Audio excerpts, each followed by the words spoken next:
अब कैसा भविष्य बनाना है उसकी कलम मेरे हाथ में है।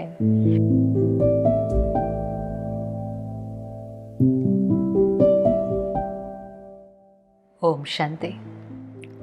कभी कभी कईयों के मन में ये प्रश्न कई बार आता है कि हमारे जीवन में जो कुछ हो रहा है क्या वो पहले से निश्चित है? क्या हमारा भाग्य पहले से लिखा हुआ है? Is everything pre destined? तो ये संकल्प कई बार मन में आता है। तो पहले तो ये समझना है कि भाग्य हम किसको कहते हैं। भाग्य माना जो सीन हमारे जीवन में अभी हो रही है, चाहे वो अच्छी है, बुरी है, विघ्न है, कोई प्रॉब्लम है, कोई प्राप्ति है। इसलिए हम कई बार किसी के जीवन को देखकर कहेंगे इनका भाग्य बहुत अच्छा है। हम देखते हैं उनके जीवन में सब अच्छा अच्छा हो रहा है, हम कहते हैं इनका भाग्य बहुत अच्छा है।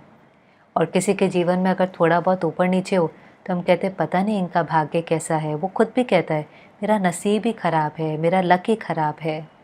अब ये भाग्य लिखता कौन है? कभी कभी हमें लगता है कि शायद ये भाग्य जो है वो ऊपर वाला लिखता है।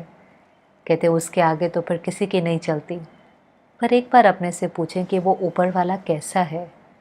वो भगवान, ऑलमाइटी अथॉरिटी, जो परफेक्ट है, जो प्यार का सागर है, अगर वो अपने बच्चों का भाग्य लिखता है तो कैसा भाग्य लिखेगा? वो तो बहुत अच्छा भाग्य लिखेगा। लेकिन अगर हम सब बच्चों के भाग्य को देखें तो बहुत अच्छा तो नहीं है। किसी के सामने तो बहुत बड़े बड़े विघ्न हैं। किसी का जवान बेटा मर जाता है, किसी की नौकरी छूट जाती है। तो क्या ये सब कुछ वो ऊपर वाला बैठ करके कर रहा है?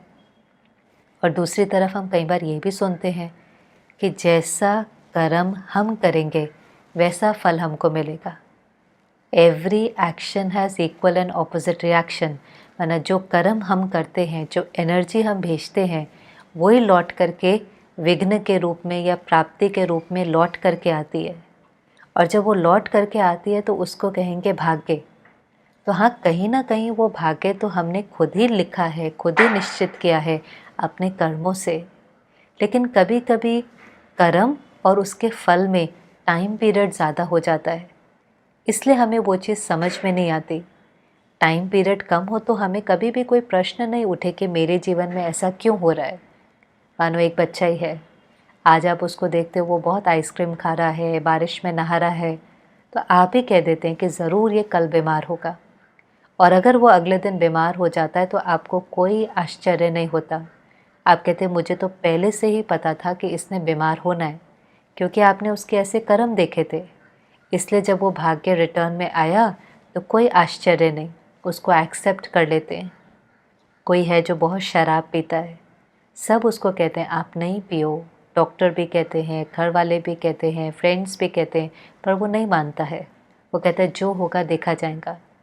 10, 20, 40 साल के बाद जाकर के उसके लिवर ख़राब हो जाता है या कोई और हेल्थ प्रॉब्लम हो जाती है, तो हम कहते हैं देखो कितना समय आपको कहा था ना, कितना समझाया ना। हमें रहम तो उसके ऊपर ज़रूर आता है, पर आश्चर्य नहीं होता, क्वेश्चन नहीं उठता। हमारे पास आंसर है कि इतना समय इसने ऐसा कर्म किया, इसलिए इसको ये बीमारी हुई। तो हम ये नहीं कहते कि ये बीमारी क्यों आई।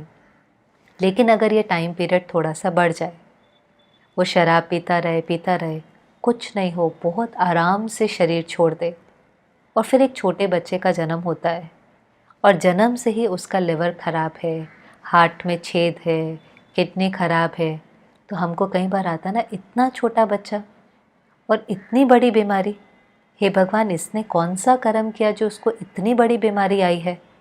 पर कभी कभी हमको भूल जाता है कि ये वही आत्मा है, शायद केवल कॉस्ट्यूम बदल गया है। और जब आत्मा कॉस्ट्यूम चेंज करती है, एक शरीर छोड़कर दूसरा लेकर जाती है, तो अपने साथ क्या लेकर जाती है? खाली हाथ नहीं जाती, लेकिन ये सारा कर्मों का हिसाब किताब साथ लेकर जाती है। उसी अनुसार तो उसका जन्म होता है। इसलिए देखते हैं किसी का जन्म महल में है, किसी को खाने के लिए रोटी भी नहीं है। तो ये फ़र्क कोई ऊपर वाला थोड़ी ना बैठ के करता है, ये तो हर एक के कर्म से उसका भाग्य बनता है। इसीलिए तो फिर गीता में जो कहते हैं, जो हुआ वो भी अच्छा, जो हो रहा है वो भी अच्छा, और जो होने वाला है वो भी बहुत बहुत अच्छा। क्यों? क्योंकि हर सीन राइट है, हर सीन एक्यूरेट है। भले वो विघ्न भी लग रही है लेकिन वो गलत नहीं है, हमारे ही कर्मों से वो नूंदी हुई है। पास्ट, प्रेजेंट, फ्यूचर का आपस में बहुत कनेक्शन है। जो हमने पास्ट में कर्म किया वो एनर्जी आज लौट करके आ रही है, जिसको हम कहेंगे ये हमारा प्रेजेंट है। अब हम पास्ट को तो चेंज नहीं कर सकते, लेकिन आज प्रेजेंट में हमारे पास वापस चॉइस है कि कैसा कर्म करना है।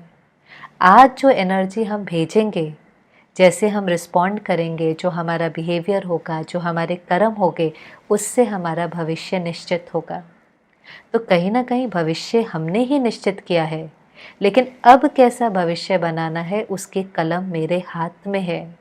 लेकिन आज फिर कई बार हम थोड़े से गड़बड़ गड़बड़ भी कर लेते हैं और जस्टिफाई कर लेते हैं।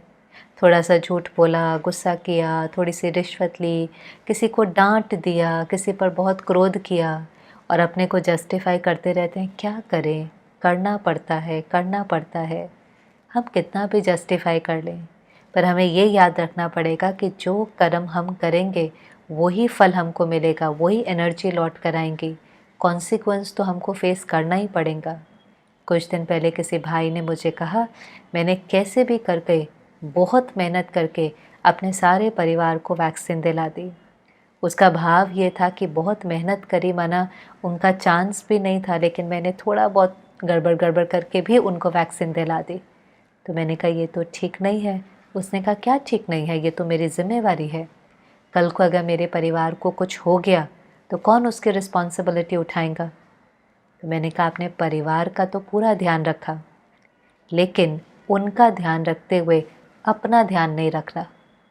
अपने कर्म में थोड़ी सी गड़बड़ करी तो कल को जब ये लौट करके आएगा, मानो हमको ही कोई बीमारी हो गई, तो फिर हम कहेंगे अरे मैंने तो जीवन में कभी किसी के साथ गलत नहीं किया था, सबके साथ अच्छा किया था, आउट ऑफ द वे जा कर के भी अच्छा किया था, तो फिर मेरे साथ गलत क्यों हुआ।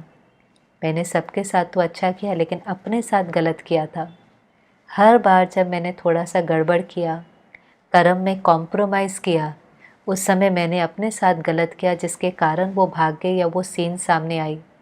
और जब वो सीन सामने आती है तो हम कहते हैं मेरे साथ ऐसा क्यों हुआ। एक्चुअली उस समय तो उस सीन को एक्सेप्ट करने के सिवाय और कोई दूसरा ऑप्शन नहीं है, क्योंकि अब तो वो एनर्जी लौट करके आ रही है, अब हम कुछ नहीं कर सकते।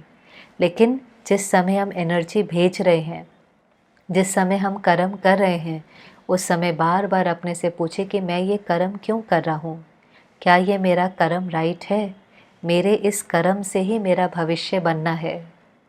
कभी कभी लोग भगवान से डरते हैं, पर भगवान खुद कहता है कि मैं तो प्यार का सागर हूँ, मेरे से डरने की ज़रूरत नहीं है, लेकिन हाँ अपने कर्म से ज़रूर डरना, क्योंकि जो बीज बोएंगे उसका फल तो आपको ही भुगतना पड़ेगा। तो इसलिए अपने भाग्य को श्रेष्ठ बनाने के लिए, अपने भविष्य को श्रेष्ठ बनाने के लिए आज इस पल हर सेकंड बस ये अटेंशन देना है कि मुझे सही कर्म करना है। ओम शांति।